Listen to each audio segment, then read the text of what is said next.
अब आगे मूव करते हैं कैपिटल मेंटेनेंस के कॉन्सेप्ट पे। ठीक है, कैपिटल मेंटेनेंस का कॉन्सेप्ट क्या होता है उसको डिस्कस करते हैं। देखिए, जो कंपनी का शेयर कैपिटल होता है ना, कंपनी का शेयर कैपिटल जो है वो क्रेडिटर्स यानी कि वो लोग जो कंपनी को लोन प्रोवाइड करते हैं उनके लिए बफर फंड होता है। ठीक है, मैं आपको जरा इसको समझाने की कोशिश करता हूँ कि देखें, जो कंपनी है उसकी इन्वेस्टमेंट क्या होती है। बेसिकली इन्वेस्टमेंट कंपनी की होती है उसका कैपिटल। ठीक है, जो कैपिटल होता है, जो शेयर्स लोगों ने खरीदे होते हैं, वो कंपनी की इन्वेस्टमेंट होती है। तो अगर मैं एक बैंक हूँ और मैंने अगर कंपनी को लोन प्रोवाइड करना है, तो मैं देखूंगा कि यार इस कंपनी का शेयर कैपिटल कितना है। ठीक है, इसका कैपिटल कितना है। फॉर एग्जांपल, एक कंपनी का कैपिटल जो है वो 1 लाख है, तो इसको देख के ही तो मैं डिसाइड करूंगा ना यार कि इसके पास इन्वेस्टमेंट है, तभी तो मैं इसको लोन दूंगा, क्योंकि तभी मुझे ये एक तरह से सिक्योरिटी होगी, मेरी सेफ्टी होगी, बफर होगा मेरे लिए कि यार इस कंपनी को अगर मैंने लोन प्रोवाइड कर दिया तो इसके अगेंस्ट ये मुझे रिटर्न प्रोवाइड कर देगी। तो जो कंपनी का शेयर कैपिटल होता है, वो जो लोन प्रोवाइडर्स होते हैं, कंपनी के जो क्रेडिटर्स होते हैं, वो उसको देख के ये डिसाइड करते हैं कि क्या कंपनी को हमें लोन देना है या नहीं देना। ठीक है, इसीलिए जो कैपिटल मेंटेनेंस का कॉन्सेप्ट वो ये कहता है कि कभी भी जो है आप कंपनी जो है वो अपना जो शेयर कैपिटल है उसको रिड्यूस नहीं कर सकती अपने मेंबर्स को देके। मतलब कंपनी ऐसा नहीं कर सकती कि जी उसका मिसाल के तौर पर 1 लाख शेयर कैपिटल था, 2 लाख रुपए, 2 लाख तो नहीं है, 50,000 रुपए का लोन पकड़ा किसी बैंक से और बाद में जो कैपिटल में से 50,000 दोबारा अपने शेयर होल्डर्स को दे दिया। ऐसा कंपनी नहीं कर सकती। तो इसी को आप कैपिटल मेंटेनेंस कॉन्सेप्ट कहते हो कि जनरल रूल ये है कि एक कंपनी जो है वो अपना शेयर कैपिटल जो है उसको रिड्यूस नहीं कर सकती। ठीक है, एक कंपनी अपने शेयर कैपिटल को रिड्यूस नहीं कर सकती। शेयर कैपिटल जो कंपनी की जो लाइबिलिटी होती है, जो शेयर होल्डर्स की लाइबिलिटी होती है, वो क्या होती है, जो कि उन्होंने इन्वेस्टमेंट की होती है कंपनी में, जो शेयर्स उन्होंने खरीदे होते हैं, वो शेयर कैपिटल कहलाता है। ठीक है, फॉर एग्जांपल $1 नॉमिनल वैल्यू का एक शेयर है और कंपनी ने 5,000 शेयर इशू किए हुए हैं, तो इसका मतलब ये है कि कंपनी की जो शेयर कैपिटल की वैल्यू है वो क्या होगी, 5,000 होगी। तो इस कैपिटल को जो है ना आप रिड्यूस नहीं कर सकते, जनरल रूल है, क्योंकि इस कैपिटल को देख के ही ट्रेडर्स डिसाइड करते हैं कि क्या कंपनी को लोन देना चाहिए या नहीं देना चाहिए। तो कंपनी ये ना हो कि लोन पकड़ के ये कैपिटल ही रिड्यूस कर दे, शेयर होल्डर्स को वापस कर दे, तो ऐसा नहीं होता। जनरल ये रूल है और इसी को आप कैपिटल मेंटेनेंस बोलते हो। लेकिन इस रूल की कुछ एक्सेप्शंस हैं। एक्सेप्शंस का मतलब ये है कि इन सिचुएशंस में कंपनी जो है वो कैपिटल को रिड्यूस कर सकती है। ठीक है, जैसे जो भी कंपनी का कैपिटल है उसमें कमी कर सकती है। अब वो क्या एक्सेप्शंस है, मैं आपको वन बाय वन बताता हूँ। Under Section 641 of Company Act 2006, a company can reduce its share capital at any time for any reason। इस एक्ट के तहत जो है कंपनी कभी भी अपने शेयर कैपिटल को कर सकती है रिड्यूस। ठीक है, ये 3 एक्सेप्शंस हैं कैपिटल मेंटेनेंस के कॉन्सेप्ट की। नंबर 1, रिड्यूस और cancel liabilities on partly paid shares.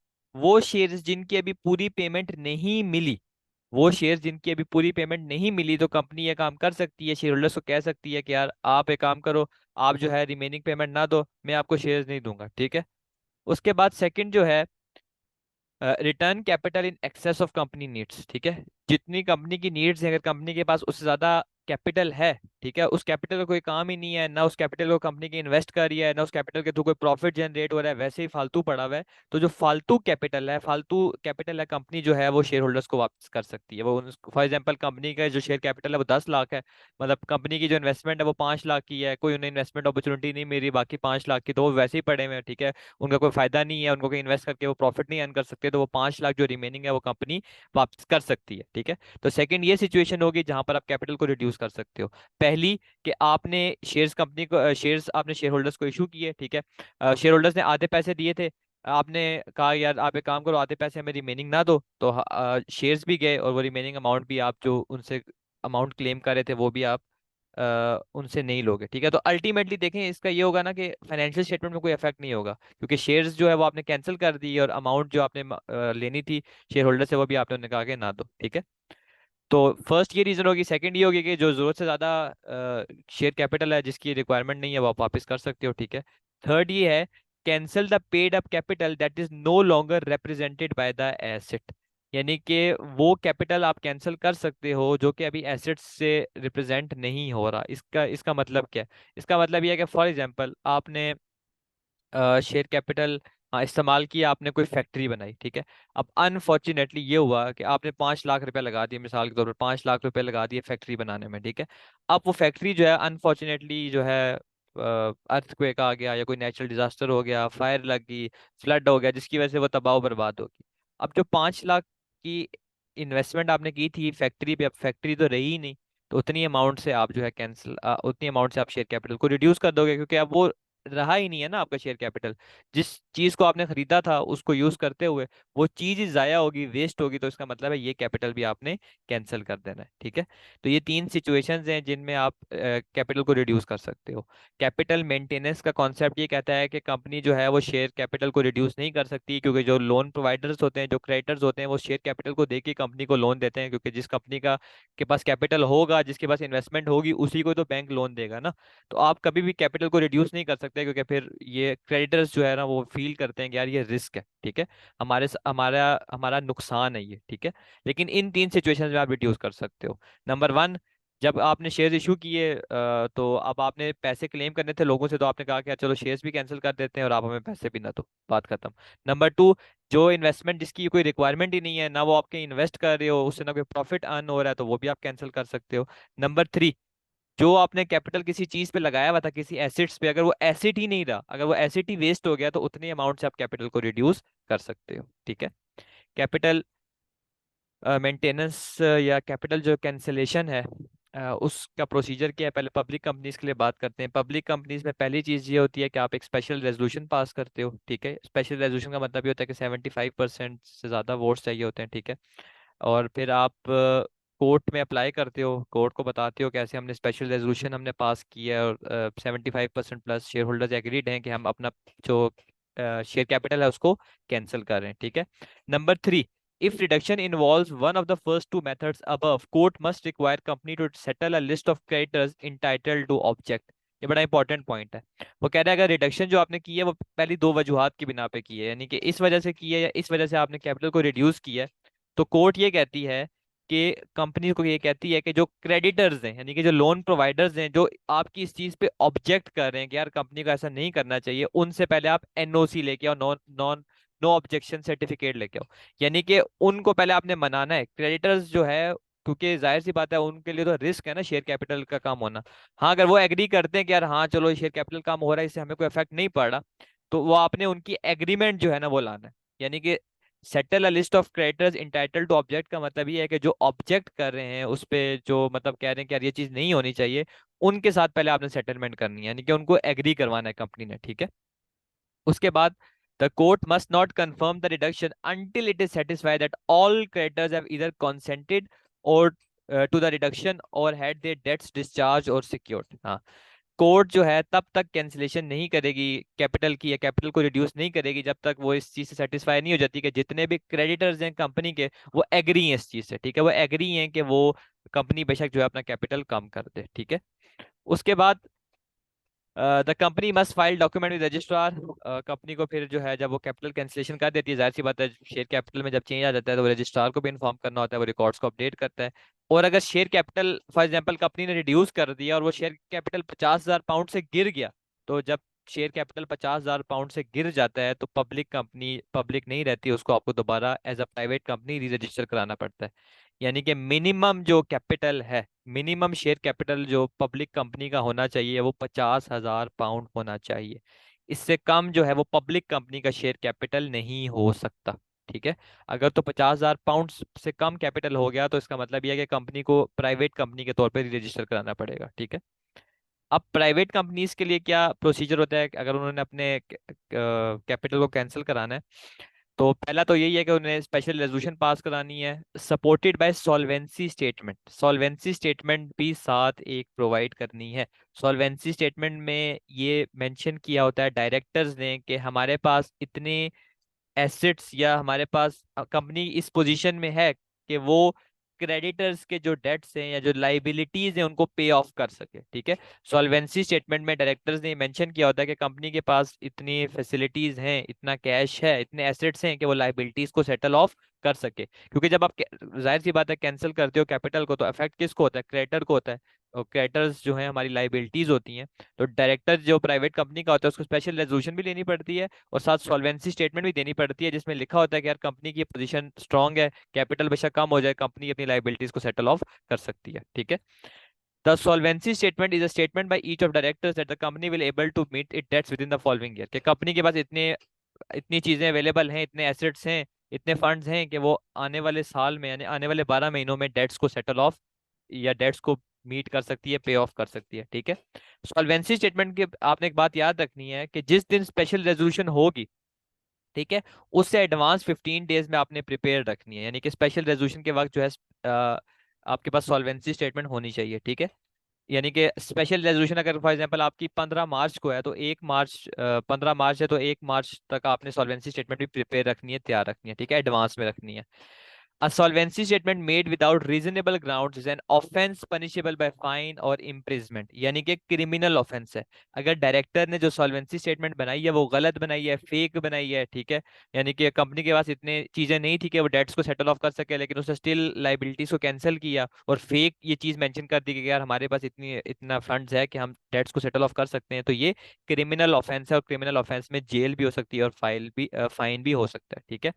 Copies of resolution, solvency statement and the statement of capital must be filed within the registrar within 15 days। ठीक है। Must be filed with the registrar with in 15 days. Resolution यानी कि special resolution की copy, solvency statement की copy और जो statement of capital है कि आप जाहिर सी बात है कंपनी का कैपिटल जब कम हो जाएगा तो स्टेटमेंट ऑफ कैपिटल भी अपडेट होगी, ये आपने सारी रजिस्ट्रार को 15 दिनों के अंदर प्रोवाइड करनी है। ठीक है। तो ये कैपिटल मेंटेनेंस का कॉन्सेप्ट था छोटा सा, ठीक है, ये आपने याद रखना है। अब हम आगे मूव करते हैं डिस्ट्रीब्यूशंस पे। ठीक है। डिस्ट्रीब्यूशंस क्या होती हैं? डिस्ट्रीब्यूशंस जो है वो डिविडेंड्स होते हैं जो कि आप प्रॉफिट्स में से देते हो। ठीक है। A company can only make a distribution easy pay a dividend out of profits available for that purpose that are distributable profits. ठीक है।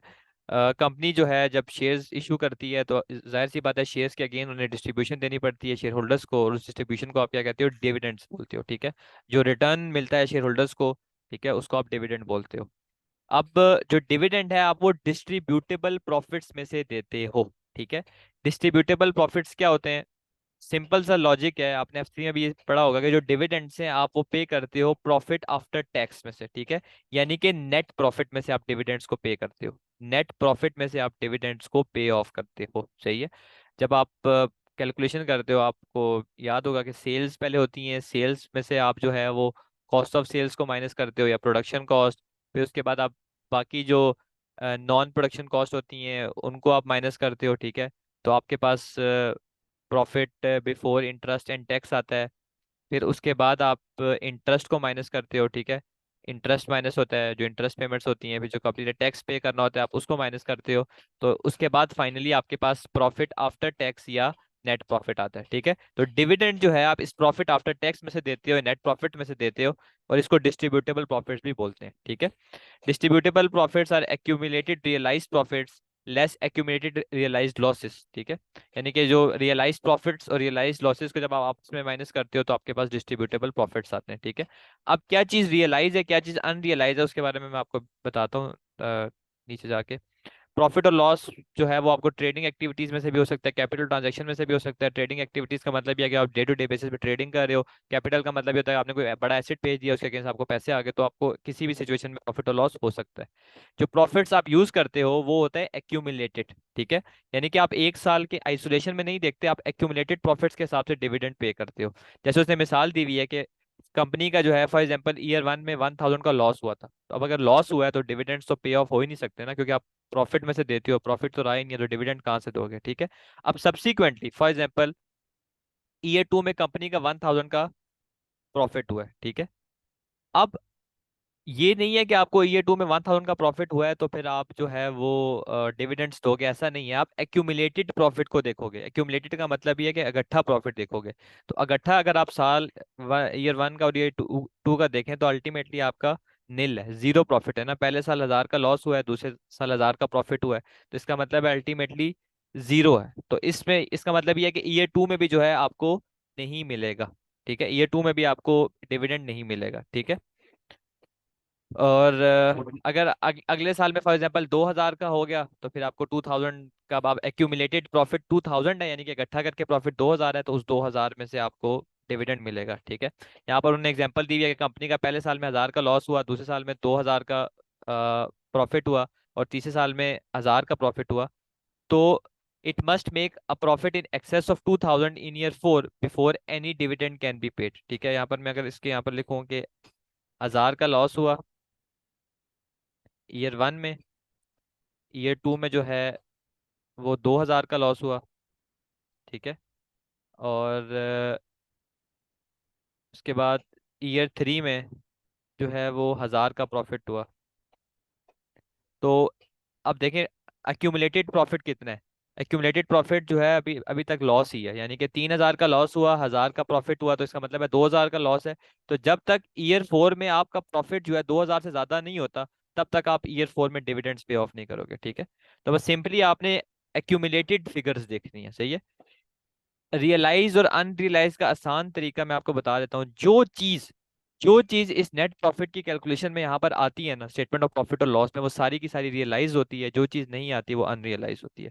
जैसे अब आप डेप्रिसिएशन को जो है कॉस्ट ऑफ सेल्स में या एडमिनिस्ट्रेशन कॉस्ट में इंक्लूड करते हो, तो आप वो रियलाइज ट्रीट करोगे। ठीक है, अब रीवैल्यूएशन जो है वो प्रॉफिट और लॉस में नहीं आता, तो वो अनरियलाइज चीज है। ठीक है, तो जो चीज प्रॉफिट और लॉस में आएगी वो रियलाइज चीज है, जो चीज प्रॉफिट और लॉस में नहीं आएगी वो अनरियलाइज चीज है। ठीक है, तो इसका क्रक्स ये है सारे का कि डिविडेंड्स आप पे करते हो प्रॉफिट आफ्टर टैक्स में से, डिविडेंड्स आप एक्यूमुलेशन में देते हो, आइसोलेशन में नहीं देते। ठीक है, और सिर्फ रियलाइज चीज़ों को आप रियलाइज जो चीज़ें होती हैं उनकी बेसिस पे आप जो है ना वो कैलकुलेशन करते हो, और रियलाइज प्रॉफिट्स के हिसाब से आप जो है डिविडेंड्स पे ऑफ करते हो। रियलाइज का मतलब सिंपली जो चीज़ें आपकी स्टेटमेंट ऑफ प्रॉफिट और लॉस में आती हैं वो रियलाइज्ड हैं, जो नहीं आती उसकी कैलकुलेशन में वो अनरियलाइज है। ठीक है, एडिशनल रूल्स पब्लिक कंपनी के लिए कि कब वो डिविडेंड्स को डिक्लेयर कर सकती है। ठीक है, a public company can only declare a dividend if both before and after distribution its net asset are not less than aggregate of its called up share capital and undistributable reserves. कि आप जब तक जब तक जो आपके net assets हैं, ठीक है, वो इस इन दो चीजों से ज्यादा नहीं होते, ठीक है, तब तक आप डिविडेंड्स को डिक्लेयर नहीं कर सकते। ठीक है, नेट एसेट्स जो हैं आपके, ठीक है, distribution if its net assets are not less than aggregate of its called up share capital, यानी कि वो पैसे शेयर्स के अगेंस्ट वो पैसे जो कि अभी देने शेयर होल्डर्स ने, प्लस जो कंपनी के रिजर्व्स हैं अनडिस्ट्रीब्यूटेबल रिजर्व्स, यानी कि वो कंपनी की अर्निंग्स जिनको कंपनी ने कहीं डिस्ट्रीब्यूट अभी नहीं करना। ठीक है, अनडिस्ट्रीब्यूटेबल रिजर्व्स जो हैं, ठीक है, वो ये कहता है कि जब तक a public limited company can only declare dividend if both before and after distribution। अब एक पब्लिक कंपनी डिविडेंड तभी डिक्लेयर करेगी जब डिविडेंड्स देने से पहले और डिविडेंड्स देने के बाद its net assets are not less than, उसके नेट एसेट जो है वो कम नहीं होंगे इन दो चीजों से। ठीक है, यानी कि जब तक ये नेट एसेट्स कंपनी के इन दो चीजों से कम अगर नहीं हो रहे, डिविडेंड्स को देने और डिविडेंड्स को देने से पहले भी और बाद में भी अगर नेट एसेट्स इन दोनों चीजों से कम नहीं हो रहे, तो आप डिविडेंड्स तभी ही डिक्लेयर करोगे। ठीक है, अनडिस्ट्रीब्यूटेबल रिजर्व्स में share premium account, capital redemption reserves, revaluation reserve और reserves that company is forbidden to distribute, ये आता है। अब ये चीजें बस आपने याद रखनी है। ठीक है, अकाउंट्स को देखते हुए जो है ना आप ये चीजों की कैलकुलेशन करते हो। इसके बाद मॉडल आर्टिकल्स क्या कहते हैं डिविडेंड्स के हवाले से। Under the model articles the director recommend the payment of dividend and the company declares it by passing an ordinary resolution. Dividends एक शेयर पे कितने मिलने चाहिए, फॉर एग्जांपल 10 रुपए, 50 रुपए, 100 रुपए, ये डायरेक्टर्स की एक रिकमेंडेशन होती है, और कंपनी यानी कि शेयर होल्डर्स इसको ऑर्डिनरी रेजोल्यूशन से डिसाइड करते हैं। The amount paid can not exceed the amount recommended by directors. जो आप अमाउंट डिविडेंड्स के पे ऑफ करते हो वो कभी भी डायरेक्टर्स की रिकमेंडेशन से एक्सीड नहीं कर सकती। However, a shareholder is not entitled to a dividend as of right। Share holder जो है वो डिविडेंड उसको मिलना, उसको कोई राइट नहीं होता, क्योंकि देखें ना, डिविडेंड्स अगर प्रॉफिट्स होंगे तो मिलेंगे, अगर नहीं होंगे तो नहीं मिलेंगे। ऐसा नहीं है कि हर सूरत में डिविडेंड्स मिलेंगे ही मिलेंगे। तो इस सारे पैराग्राफ का क्रक्स ये है कि रिकमेंडेशन डायरेक्टर करता है। फॉर एग्जाम्पल डायरेक्टर कहता है कि आपने पर शेयर 100 रुपीज देने हैं, ठीक है, मैक्सिमम। अब शेयर होल्डर्स जो है वो इस अमाउंट को एक्सीड नहीं कर सकते। वो ये नहीं कहेंगे जी हमें हर शेयर के बदले 150 रुपये चाहिए, नहीं। डायरेक्टर की रिकमेंडेशन जो है उनके पास लिमिटेड अमाउंट होती है, इससे ज़्यादा वो एक्सीड नहीं कर सकते। ठीक है, इससे ज़्यादा अगर वो करेंगे तो फिर वो अनलॉफुल डिविडेंड होगा। ठीक है, यानी कि वो डिविडेंड वैलिड नहीं होगा, इनवैलिडेट हो जाएगा। सही है। अगर अनलॉफुल डिविडेंड हो जाता है, फॉर एग्जांपल डिविडेंड जो है रूल्स के अकॉर्डिंगली पे नहीं किया जाता, ठीक है, तो कंपनी जो है जो पेमेंट उसने शेयर होल्डर्स को की है वो उनसे रिकवर कर सकती है। ठीक है, किन सिचुएशंस में। अगर ये इस चीज का कंपनी को पता चल जाए कि शेयर होल्डर्स को पता था कि डिविडेंड अनलॉफुल है, कि जो हमने डिविडेंड्स लिए हैं वो सही नहीं लिए, शेयर होल्डर्स को ये पता था कि हमने रूल्स के अकॉर्डिंगली डिस्ट्रीब्यूशंस नहीं की, तो वो उसे रिकवर किया जा सकता है। ठीक है। फिर कंपनी जो है वो डायरेक्टर से भी डिविडेंड रिकवर कर सकती है, unless he can show he exercised reasonable care in relying on properly prepared accounts। ठीक है। फॉर एग्जाम्पल ये हुआ कि डिविडेंड्स जो पे ऑफ किए गए, ठीक है, वो डायरेक्टर ने जो है वो रूल्स के अकॉर्डिंगली पे ऑफ नहीं किए, ठीक है, डिविडेंड्स जो हैं, या उसने जो रिकमेंडेशन दी वो ठीक नहीं दी, तो कंपनी डायरेक्टर से भी जो है डिविडेंड्स को रिकवर कर सकती है। ठीक है। हाँ, अगर डायरेक्टर्स ये शो कर दे कि यार मैंने तो अपनी तरफ से एक रीजनेबल स्टेप्स उठाए थे, ठीक है, और अकाउंट्स के अकॉर्डिंगली जो है वो मैंने डिविडेंड्स को पे ऑफ किया था, ठीक है, तो फिर डायरेक्टर रिस्पॉन्सिबल नहीं होगा। लेकिन इस चीज़ का जो लिंक है वो थर्ड से है, मैं आपको समझाता हूँ। The auditors if the dividend was paid in reliance to erroneous accounts, erroneous accounts का मतलब होता है फेक अकाउंट, कि अगर ऑडिटर ने फेक अकाउंट्स जो थे, ठीक है, ऑडिटर ने अकाउंट्स का ऑडिट ठीक नहीं किया, गलत ऑडिट किया, ठीक है, और उस अकाउंट्स की फिगर्स की बेस पे डायरेक्टर ने सही स्टेप लेते हुए डिविडेंड दिया, तो अब डायरेक्टर रिस्पॉन्सिबल नहीं होगा। सेकंड पॉइंट का ये मतलब है। ठीक है। हाँ, अगर उसने, उसको पता था कि यार ये अकाउंट्स ठीक नहीं है, ऑडिट्स अकाउंट्स का ठीक नहीं हुआ हुआ, या अकाउंट्स प्रिपरेशन गलत हुई हुई है, और स्टिल उसने वो डिविडेंड को अप्रूव किया, डिविडेंड को रिकमेंड किया, तो फिर डायरेक्टर से भी कंपनी वो रिकवर कर सकती है। ठीक है। अमाउंट कंपनी तीन लोगों से अमाउंट रिकवर कर सकती है: शेयर होल्डर से जिनको पता था कि अनलॉफुल डिविडेंड में ले रहा हूँ, डायरेक्टर से, ठीक है, हाँ अगर डायरेक्टर्स ने रीजनेबल स्टेप्स लिए हुए थे, उसने अपनी तरफ से पूरा प्रॉपर काम किया हुआ था, तो फिर उस वो रिस्पॉन्सिबल नहीं होगा। तीसरा, ऑडिटर से, अगर उसने जो है वो अकाउंट्स को सही करके ऑडिट नहीं किया। ठीक है। तो ये सारा जो था हमारा शेयर कैपिटल के हवाले से था, ज्यादातर चैप्टर जो है वो शेयर कैपिटल के हवाले से है। अब इसके बाद आता है हमारा लोन कैपिटल। ठीक है। तो कंपनी देखें दो तरह से फंड्स जनरेट कर सकती है, एक तो शेयर इशू करके, एक लोन लेके। ठीक है। तो लोन कैपिटल का मतलब ये होता है कि लोन लेना। ठीक है। All companies have implied power to borrow for the purpose of a business. हर कंपनी के पास ये इम्प्लाइड पावर होती है कि वो बिजनेस को चलाने के लिए बैंक से मनी लोन ले सकती है, ठीक है, या मनी बोरो कर सकती है। Loan capital comprises all the long term borrowing of the company. Loan capital में जो भी कंपनी की लॉन्ग टर्म बोरिंग्स होती हैं, लॉन्ग टर्म लाइबिलिटीज होती हैं, वो सब की सब आती हैं। ठीक है। जिसमें आपके परमानेंट ओवरड्राफ्ट्स बैंक में आ जाते हैं, अनसिक्योर्ड लोन्स या सिक्योर्ड लोन्स ये आ जाते हैं। ठीक है। Companies often issued long term loans in form of debentures. Company जो है वो लोन इशू करती है डिबेंचर्स की फॉर्म में। ठीक है। डिबेंचर्स क्या होते हैं? अ debenture is a document issued by the company containing an acknowledgement of its indebtedness whether charged on the company's asset or not। Debenture जो है वो एक डॉक्यूमेंट होता है जो कि कंपनी इशू करती है। ठीक है। फॉर एग्जांपल ये एक डॉक्यूमेंट है, ये कंपनी ने इशू किया है बैंक को। ठीक है।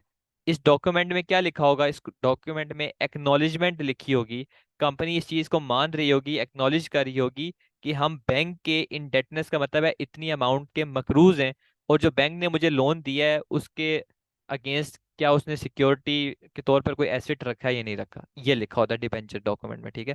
फॉर एग्जाम्पल कंपनी अगर $100 का डिबेंचर बैंक को देती है, तो बैंक उसके बदले कंपनी को क्या देगा? $100 का कैश देगा। इस डिबेंचर के डॉक्यूमेंट में क्या लिखा होगा? कंपनी ये डॉक्यूमेंट इशू कर रही है बैंक को, ठीक है, और बैंक बदले में कैश दे रहा है। तो इस डॉक्यूमेंट में ये लिखा होगा कि कंपनी बैंक की $100 की मकरूज है, और ये जो लोन अगर कंपनी ने लिया है इसके अगेंस्ट कंपनी ने कोई एसेट गिरवी रखा है या नहीं रखा, वो भी लिखा होगा। ठीक है। तो ये चीज डिबेंचर कहलाती है। डिबेंचर्स की तीन टाइप्स होती हैं। एक सिंगल डिबेंचर हो सकता है, ठीक है, फॉर एग्जांपल आपने एक सिंगल डिबेंचर इशू किया बैंक को, उसके अगेंस्ट 1 लाख रुपए ले लिए, अपना कोई गाड़ी गिरवी रखवा दी फॉर एग्जांपल। फिर डिबेंचर जो है वो सीरीज ऑफ डिबेंचर भी हो सकते हैं, कि आप रेगुलर जो है वो एक बैंक से डिबेंचर लेते हो, यानी कि हर साल बाद आप उससे पैसे ले रहे हो, हर साल बाद लोन ले रहे हो, तो वो रेगुलर भी हो सकता है, सीरीज में भी हो सकता है। डिबेंचर स्टॉक भी हो सकता है, subscribe by large number of lenders, यानी कि आपने 10 12 15 बैंकों से जो है ना डिफरेंट डिबेंचर्स लिए हैं, तो उसको डिबेंचर स्टॉक बोलते हैं। ठीक है। डिबेंचर्स के एडवांटेजेस क्या होते हैं? जिस तरह the board does not need the authority of general meeting to issue debentures. जो बोर्ड ऑफ डायरेक्टर्स को शेयर होल्डर्स के पास नहीं जाना पड़ता, उनसे रेजोल्यूशंस नहीं पास करवानी पड़ती कि हमें डिबेंचर्स लेने चाहिए या नहीं लेने चाहिए। ठीक है। डिबेंचर्स का मतलब होता है लोन ही। इसमें कंफ्यूजन बस यही होती है स्टूडेंट को कि डिबेंचर क्या बैंक हमें दे रहा है कि हम बैंक को दे रहे हैं। तो डिबेंचर एक डॉक्यूमेंट है जो हम बैंक को दे रहे हैं, जिसमें ये मेंशन होता है कि हम बैंक की इतनी अमाउंट के मकरूज हैं, और बैंक उसके अगेंस्ट हमें वो पैसे देता है। ठीक है। तो डिबेंचर को आप लोन भी ट्रीट कर सकते हैं, मतलब समझने के पर्पज के लिए। तो लोन लेने के लिए, डिबेंचर लेने के लिए बोर्ड ऑफ डायरेक्टर्स को शेयर होल्डर्स के पास नहीं जाना पड़ता, वो ले सकते हैं। ठीक है। डिबेंचर के कोई वोट्स नहीं होते, ठीक है, तो कंपनी की जो शेयर होल्डिंग है उस पर कोई उसका इफेक्ट होता ही नहीं है, ठीक है। डिबेंचर्स के अगेंस्ट इंटरेस्ट चार्ज होता है लोन के अगेंस्ट, अभी मैंने आपको ऊपर स्टेटमेंट बना के दी थी कि profit before interest and tax जो है उसमें इंटरेस्ट चार्ज होता है, फिर टैक्स चार्ज होता है, तो डिबेंचर्स के अगेंस्ट आप जो है वो टैक्स पे ऑफ करते हो। डिबेंचर्स में भी cheaper to service than shares, debenture जो है वो शेयर्स के मुकाबले में सस्ते होते हैं, ठीक है। There are no restrictions on issuing debentures at discount और ऑन रिडेम्पशन, डिबेंचर जो है आप डिस्काउंट पे भी दे सकते हो, इसमें कोई मसला नहीं है। जैसे नॉमिनल वैल्यू होती थी शेयर की, तो आप उससे कम पे शेयर्स को इशू नहीं कर सकते थे, लेकिन डिबेंचर जो है आप उसके नॉमिनल वैल्यू से कम पे इशू कर सकते हो, कोई मसला नहीं है। जैसे डिबेंचर $100 का है, लेकिन आप जो है वो बैंक से $90 ले रहे हो, ठीक है, तो आप वो डिस्काउंट पे ले सकते हो। ऑब्वियसली आप तभी लोगे जब कंपनी प्रॉब्लम में होगी। फ्रीली ट्रांसफरेबल डॉक्यूमेंट है, ठीक है। मतलब ये डॉक्यूमेंट आप फ्रीली ट्रांसफर कर सकते हो, सही है। डिसएडवांटेजेस क्या है डिस डिबेंचर्स के, इंटरेस्ट जो है वो आपको प्री टैक्स प्रॉफिट में से देना पड़ता है, तो चाहे आपको प्रॉफिट हो या ना हो आपको इंटरेस्ट देना ही पड़ेगा, ठीक है। Interest must be paid out of pre-tax profits irrespective of the profits of the company. If necessary, must be paid out of the capital. अभी ये आपने कैपिटल मेंटेनेंस का कॉन्सेप्ट पढ़ा था ना, वो ये कह रहा है कि जो प्रॉफिट आप निकालते हो, profit before interest and tax, ठीक है, अगर आपको लॉस भी हो रहा हो ना तो स्टिल जो इंटरेस्ट है वो इसमें से माइनस हो रहा होता है, यानी कि ये इंटरेस्ट की पेमेंट आपने हर सूरत में करनी ही करनी होती है, ठीक है।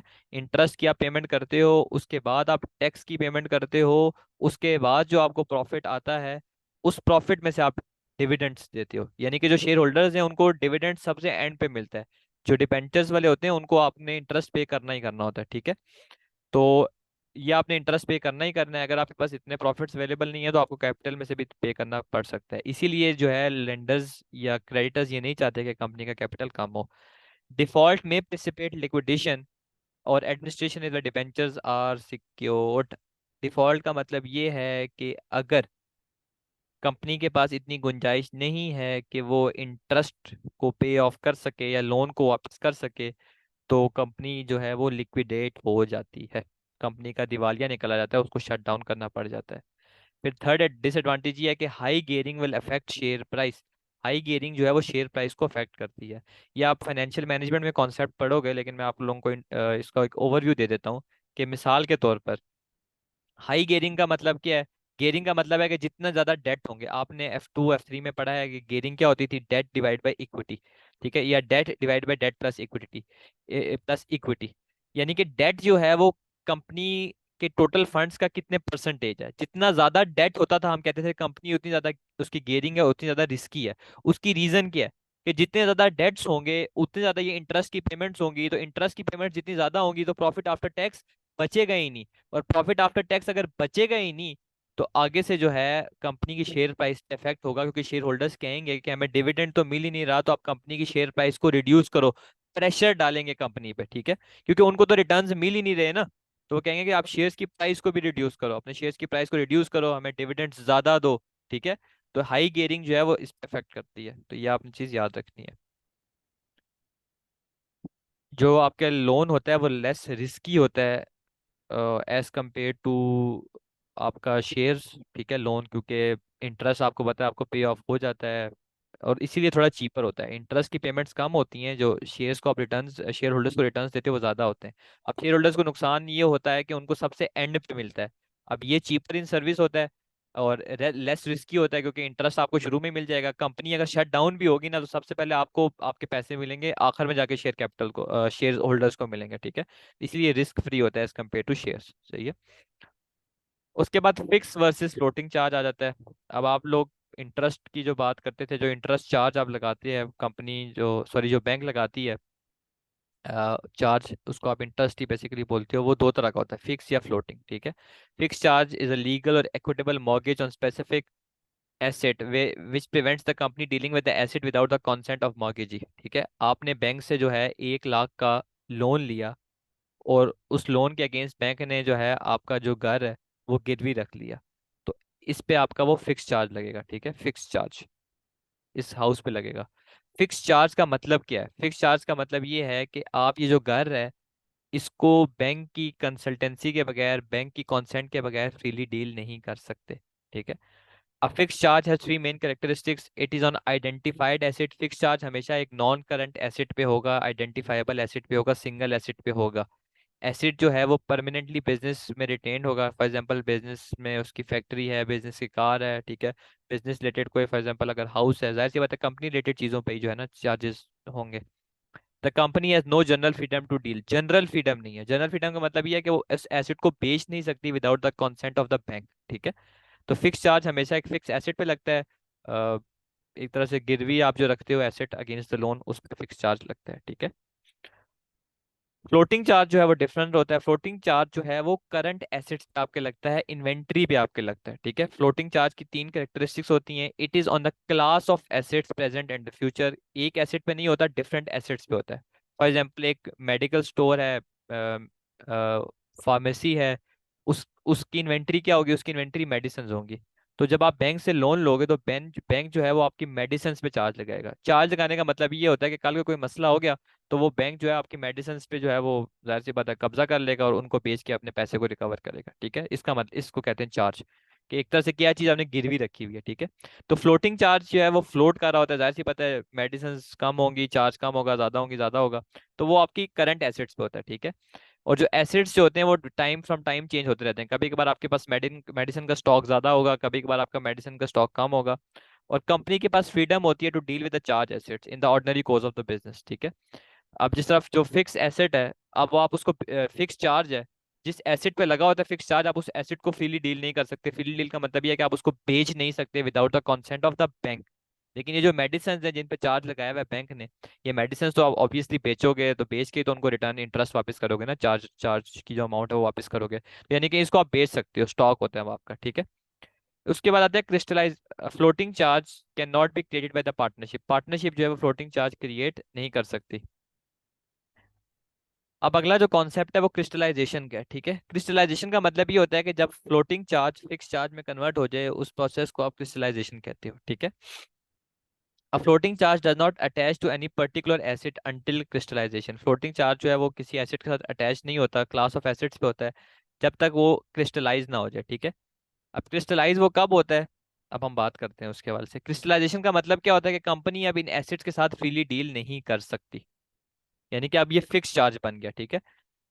जब कंपनी का दिवालिया निकल जाए, लिक्विडेट हो जाए, जो आपकी मेडिकल फार्मेसी थी जिसको आपने लोन दिया हुआ था, ठीक है, वो शट डाउन हो जाए, तो अब जो चार्ज लगा हुआ था एसेट्स पे, यानी कि फ्लोटिंग चार्ज था, और कंपनी जो थी, जो मेडिकल फार्मेसी थी, वो फ्रीली उसको डील कर रही थी, बेच रही थी एसेट्स को, मेडिसिन को बेच रही थी, पैसे कमा रही थी। अब जब वो शट डाउन हो जाए बिजनेस, तो जितनी भी उनके मेडिसिन हैं उन सब पे बैंक का कब्जा आ जाएगा।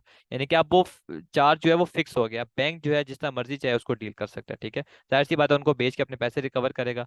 कंपनी जब अपना बिजनेस करना बंद कर दे, अब कंपनी जो है वो बिजनेस ही नहीं कर रही, ठीक है, सेल्स हो नहीं रही, तो बैंक जो है, उन्होंने लोन तो दिया हुआ है, फ्लोटिंग चार्ज लगाया हुआ है मेडिसिन पे, तो बैंक ने उन मेडिसिन पे कब्जा कर लिया, उनको बेच के अपने पैसे रिकवर कर लिए।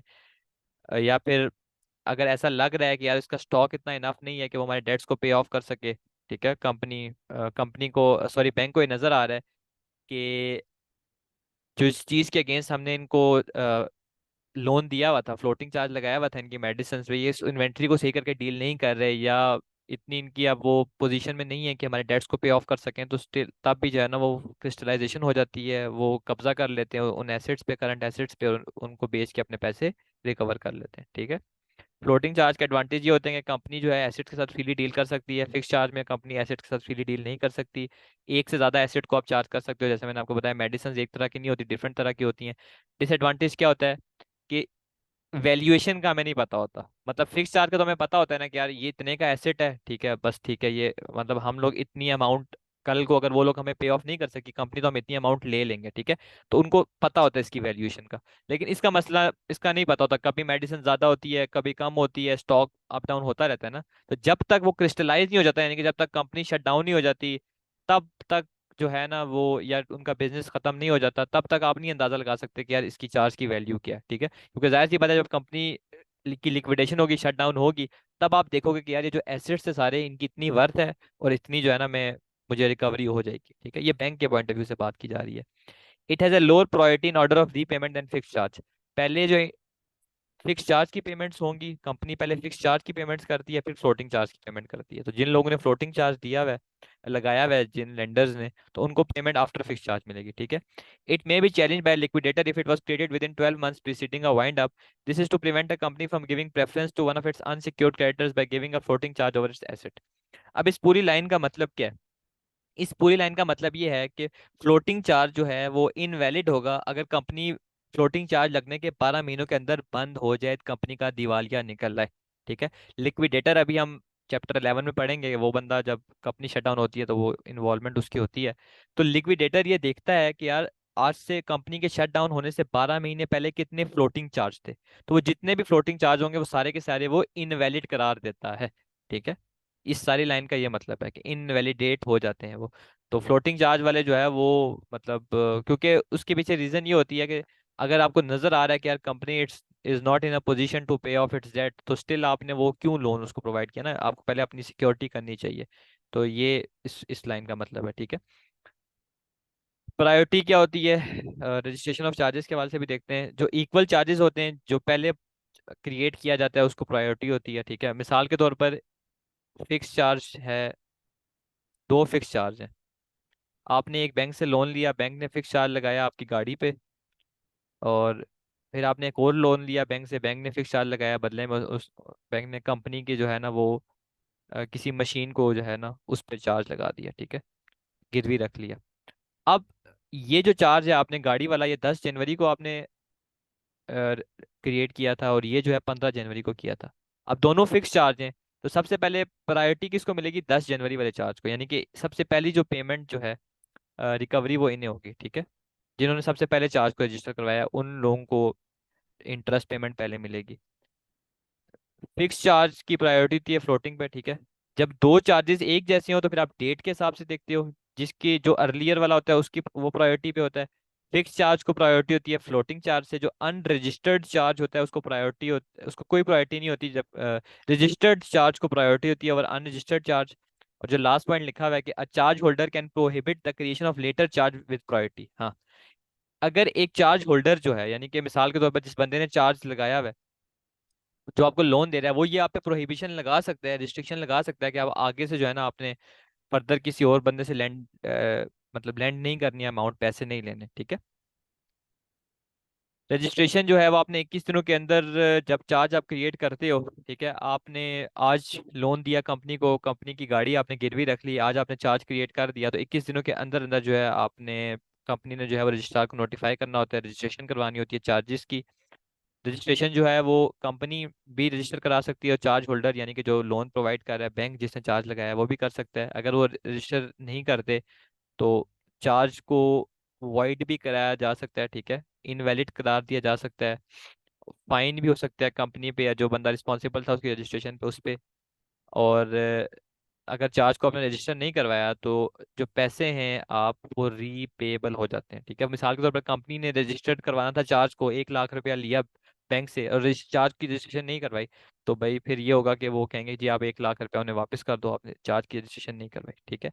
एक बात आपने याद रखनी है कि अगर आपने चार्ज की रजिस्ट्रेशन टाइम पे नहीं करवाई, थोड़ा लेट कर दी है, और कंपनी के जो क्रेडिटर्स हैं यानी कि ऑब्वियसली जो लोन प्रोवाइडर्स हैं, ठीक है, और शेयर होल्डर्स को कोई मसला नहीं है, उनको कोई नुकसान नहीं हुआ इस चीज़ से थोड़ा चार्ज लेट होने से, तो फिर कोई प्रॉब्लम नहीं है, ठीक है। आप चार्ज को लेट रजिस्टर करवा सकते हो, ठीक है। अगर चार्ज जो है वो लैंड से रिलेटेड है, कि जैसे बैंक जो है वो आपके लैंड पे चार्ज लगा रही है, तो लैंड रजिस्ट्री के साथ भी आपने उसको रजिस्टर कराना है, ठीक है।